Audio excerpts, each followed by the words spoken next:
Episodio 1. ¿Las cigüeñas vienen de París o de un laboratorio? Me puse muy mal. Recuerdo que miraba la bolsa que llevaba siempre a todos los médicos llena de estudios. Lloraba. Mi pareja me decía que no teníamos que perder las esperanzas. Soy Laura, tengo 44 años, siempre imaginé ser madre, siempre lo deseé, pero fue un deseo que siempre dejé liberado a la suerte, daba por hecho que iba a suceder cuando conociera a alguien que tuviera el mismo deseo y con quien tuviéramos el deseo de compartir ese proyecto, pero finalmente a los 39 años y veía que conocer a esa persona no estaba próximo. Las historias de Karina y Laura tienen algo en común: el deseo de ser madre. Ellas creían que con eso alcanzaba.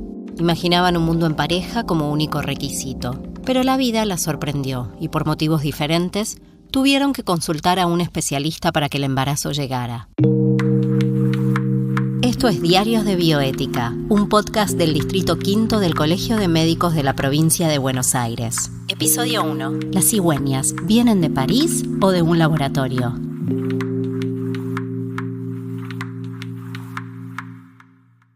Primer relato. La historia de Karina. El camino hasta Alma. Como no se daba de forma natural, fui a ver a mi ginecólogo y le conté lo que me estaba pasando. Me dijo que en estos casos, para hablar de algún problema de fertilidad, había que esperar un año y que lo psicológico jugaba un papel muy importante. Empecé a buscar en la cartilla de mi obra social algún médico que se dedicara a fertilidad. Lo fuimos a ver, me mandó a hacer otra serie de estudios y me mandó a hacer una ecografía transvaginal que hasta el momento no me habían mandado a hacer. El otro día fui a ver un súper especialista que me recomendaron. No le dije nada a Manuel. A mí tampoco te hubiera acompañado. No, hija. bueno, pero es que quería ir sola, mamá. Yo te juro que no entiendo cómo, pero año a año la cantidad de estudios que una se puede hacer se van multiplicando. Le tuve que llevar un pilón así, todo lleno de sobrecitos con imágenes detalladas de mi cuerpo, cifras.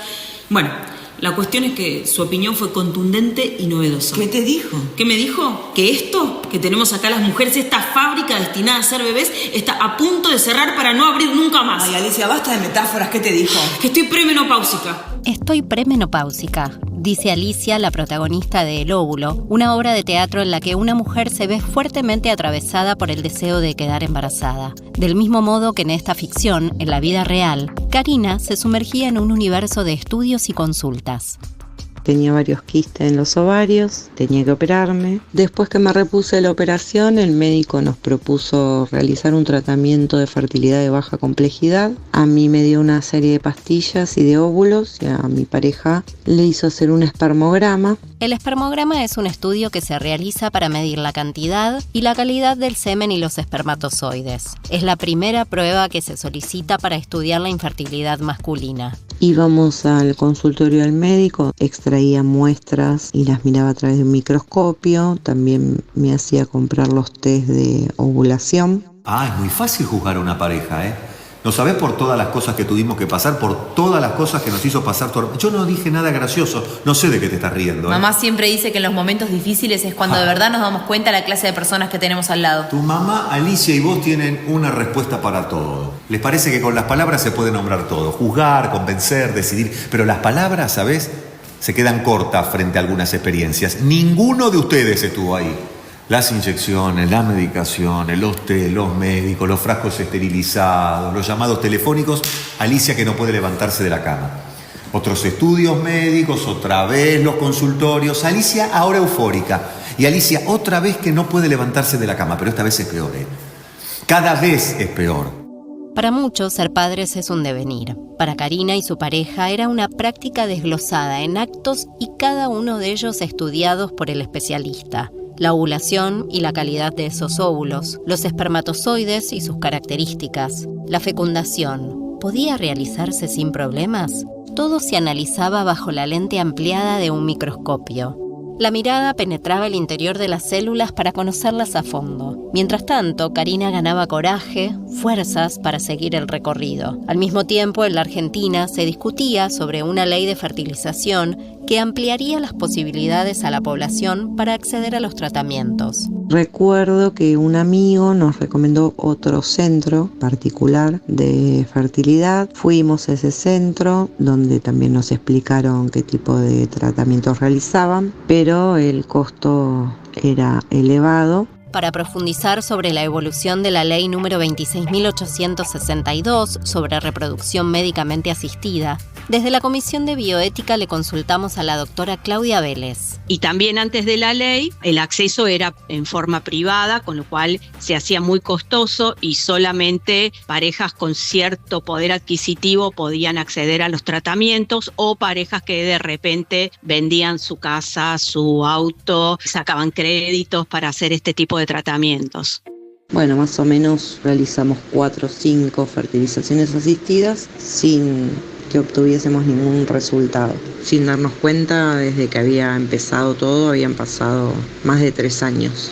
Pensamos en vender el auto, pero esa plata nos alcanzaba para realizar un solo intento. Y por lo que habíamos investigado, por lo que habíamos hablado con los profesionales, a veces había que intentarlo 2, 3, 4 veces. El camino hasta Alma lo llevaba hasta la justicia, una estrategia legal mientras la ley se aprobaba para acceder a los tratamientos necesarios. Nuestra obra social hacía poco tiempo había firmado un convenio con un hospital público. Y así fue como todo comenzó nuevamente.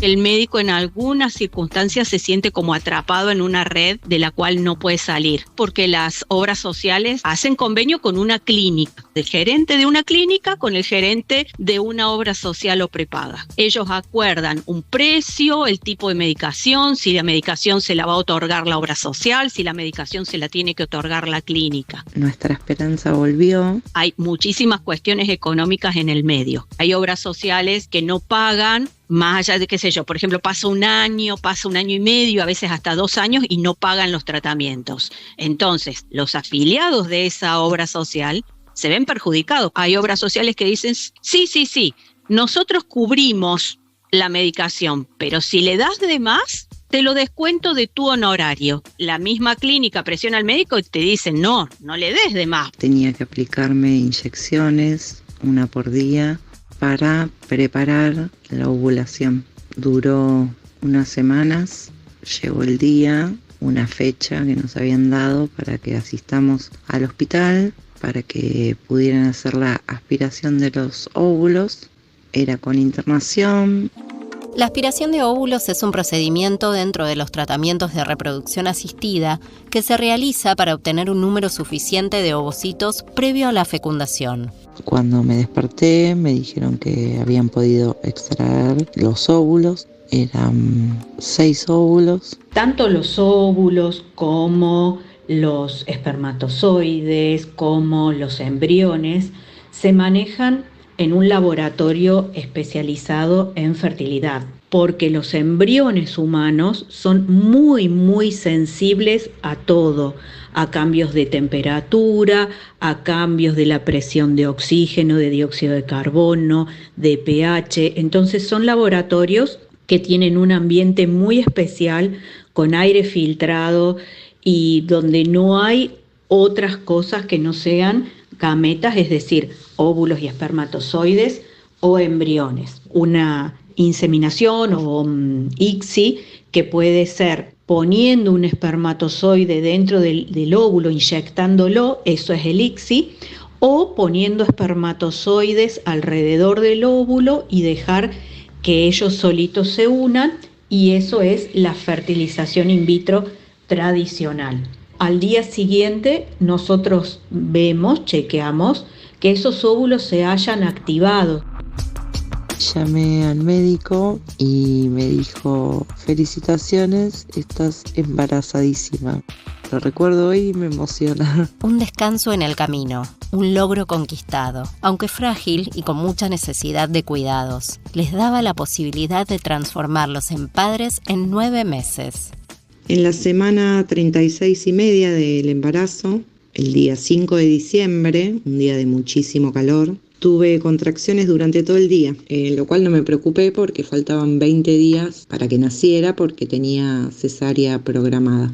Aproximadamente a las 8:30 de la noche tuve una sensación rara y rompí bolsa. Ahí me asusté un poco y llamé al obstetra y me dijo que fuera para el hospital. Llegamos al hospital, bueno, me revisaron, la partera, al rato vino el médico y me dijo que bueno, que estaba todo listo para que naciera. Así que 12 menos 25 de la noche nació Alma Lucía. Pesó 2 kilos 635 gramos y midió 47 centímetros.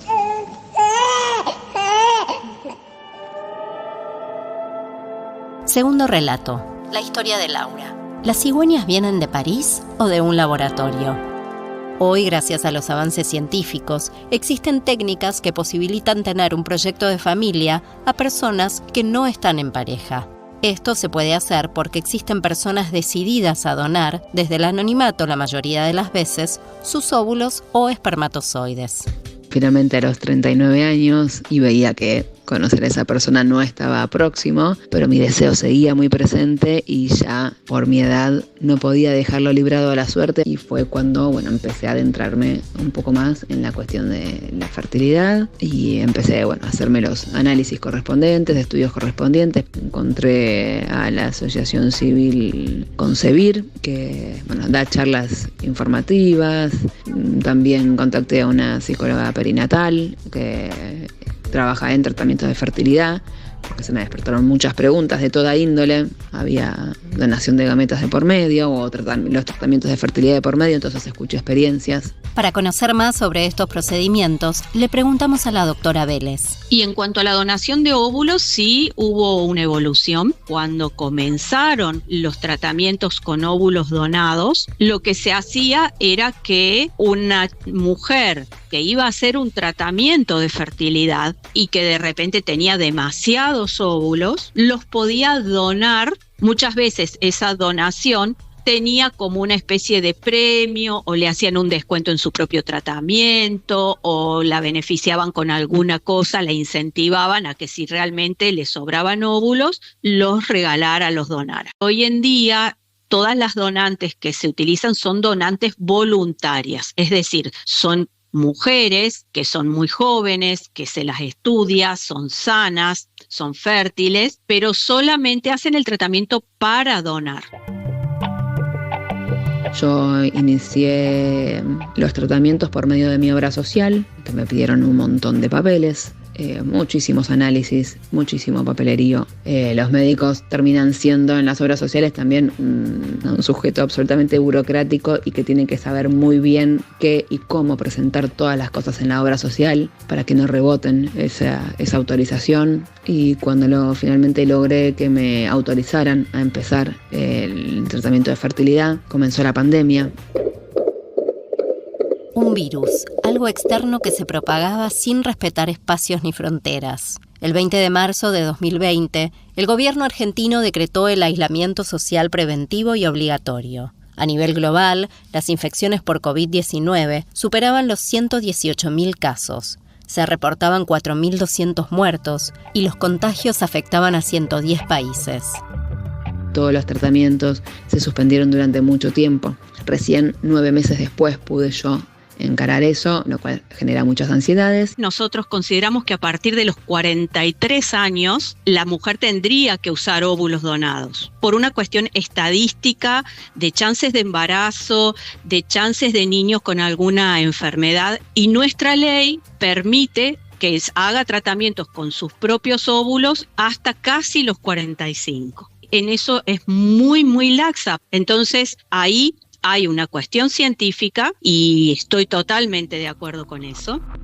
O sea, yo entendía que no había un lazo filiatorio con quien donara gametos, porque al ser un proyecto monoparental yo necesitaba la donación de esperma, una donación de un donante anónimo. En principio. Donar semen es muy sencillo, no significa para el varón que dona algo traumático, ni tiene que usar medicaciones. La ley ha evolucionado porque desliga la donación del deseo de maternar o de paternar, en el caso de la donación de espermatozoides. Es decir, el donante asume que no quiere ser mamá o papá con ese material. como así también quien recibe esa gameta donada, asume que a pesar de que haya una diferencia genética, obviamente, en el niño que va a nacer, ese niño es su hijo. Entonces yo entendía que no había lazo filiatorio, pero sí me hacía muchas preguntas respecto a la identidad de quien fuera a nacer por medio de esa donación.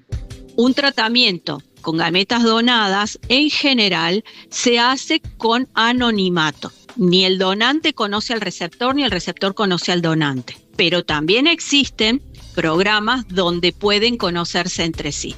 Ese tipo de donación no está dentro de las coberturas, no está dentro de los programas de donación dentro de las obras sociales y prepagas. Creo que los primeros desafíos fueron, poder abordar muchas cuestiones que a mí me pasaban al respecto, cómo lo iba a tomar mi hijo o mi hija, el no conocer a su progenitor, a quien había donado, el no saber esa parte de su historia, no saber de esa parte de su genética.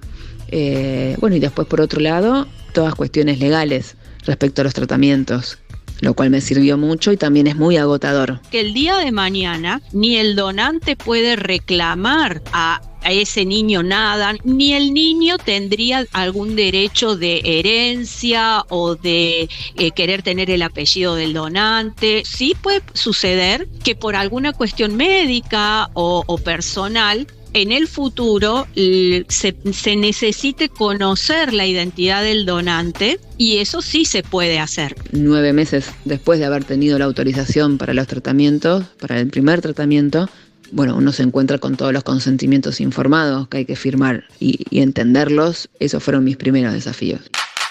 Todos nuestros tratamientos llevan una cantidad importante de consentimientos informados. Tienen como fin, primero que nada, resguardar la identidad del niño por nacer y de responder en cierta medida esa pregunta que es de dónde venimos, cómo surgí en este mundo. Y por otro lado también, menos romántico, cuestiones de índole legal. Una cosa es la genética y otra cosa es el paternar o maternar. Pero en el momento que la persona firma y acepta recibir óvulos donados, ese niño va a tener todos los derechos, derecho a apellido, derecho a herencia, derecho a, una cuota alimentaria.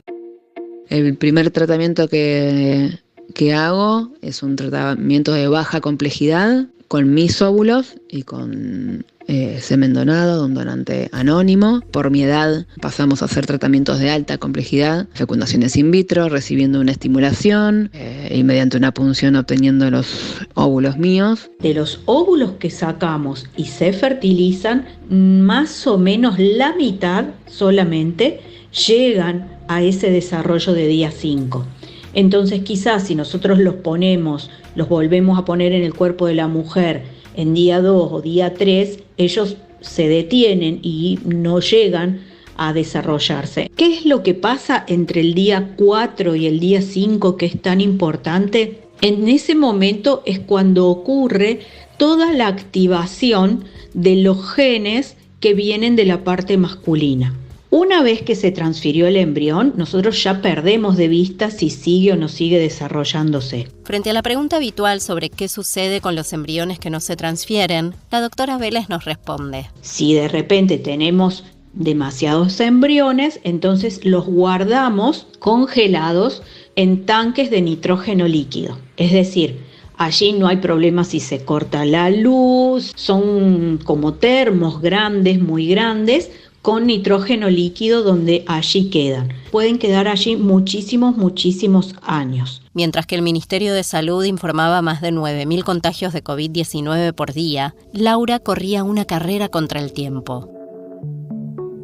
Saber que está pasando el tiempo, vos seguís probando, pero el tiempo sigue pasando y todo eso va, en contra de tu objetivo, ¿no? Cuanto más tiempo pasa, menor es la calidad de los óvulos. Entonces había una cuestión de ansiedad absoluta ahí, de poder avanzar. Entonces en un momento, yo hablé con mi familia, con mis padres. Ellos económicamente me ayudaron a poder encarar un tratamiento de forma privada. El hecho de hacer tratamientos en forma privada a nosotros nos permitía tener también cierta libertad a las medicaciones que usábamos. No digo que sea exactamente por la ley, sino por el sistema que se utiliza para de las obras sociales y prepagas. Ellas de alguna manera condicionan el tipo de medicación que se usa, o a veces hay tratamientos que nos cuesta hacer por la cantidad de medicación que se tiene que usar.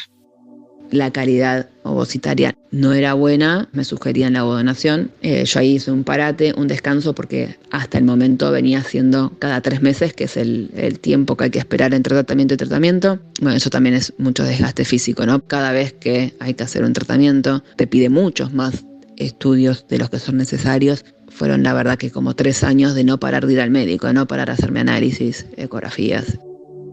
Varios meses después, hablando mucho en terapia todo esto, tomo la decisión de encarar el camino de la ovodonación. Así que ya, mi hijo o mi hija iba a tener 2 gametos donados, masculino y femenino. Ya no sería con mis óvulos. Ahí también hubo un poco un duelo que hacer. Me costaba que no haya genética mía, además de las cuestiones respecto a la identidad de mi hijo o hija por nacer. Cada cosa que se hace a nivel de reproducción tiene que estar respaldada por consentimientos. Vuelvo a encarar el tratamiento por medio de la obra social y me encuentro con que también burocracias de por medio. La espera que había para ovodonación era de 8 meses, 1 año aproximadamente, porque se seguía con este coletazo que había traído la pandemia, donde se habían parado todos los tratamientos, incluso el reclutar donadoras de óvulos, de gametos masculinos, de semen. Hay bancos, no así de óvulos.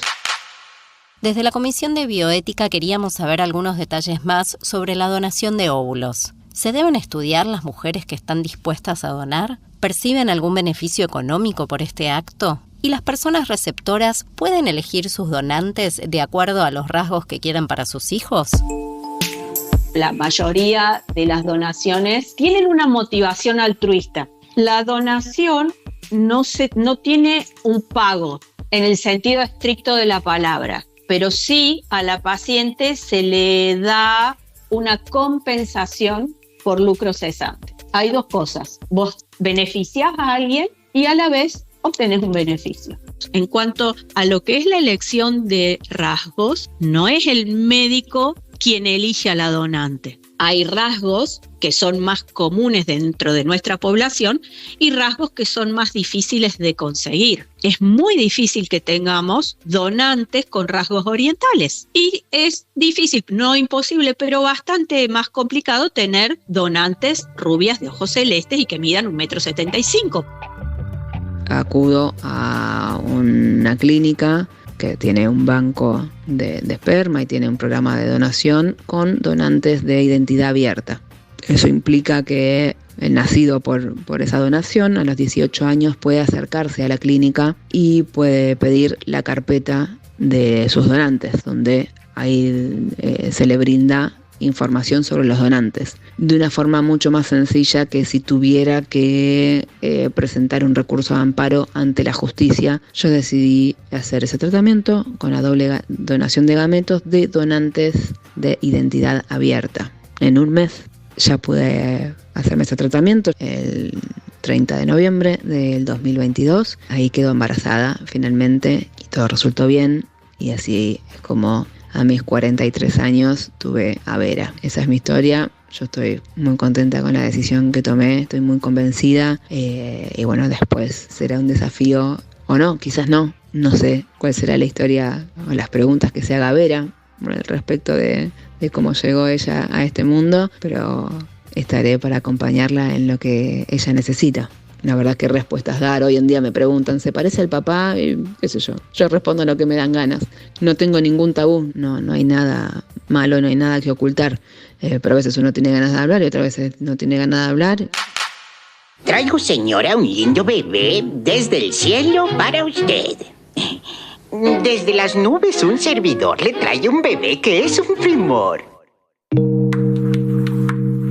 Diarios de Bioética es un podcast de la Comisión de Bioética del Colegio Médico del Distrito Quinto de la provincia de Buenos Aires. Para este episodio agradecemos la colaboración de la doctora Claudia Vélez, matrícula nacional 107.459, de Carolina Sturla, autora de la obra El óvulo, de las actrices y actores de la misma, y el aporte de Karina y Laura con sus historias. Este podcast fue editado en julio de 2024 en Buenos Aires. Idea general y guión, doctora Romina Rízolo. Locución, Verónica Miramontes. Producción, Constanza Cavaquián. Diseño gráfico, María Elisa Garay. Redes sociales, Mariana Lorenzo. Postproducción, Moncast. Te invitamos a que nos sigas en Instagram, YouTube y Spotify a través de nuestra cuenta Diarios de Bioética.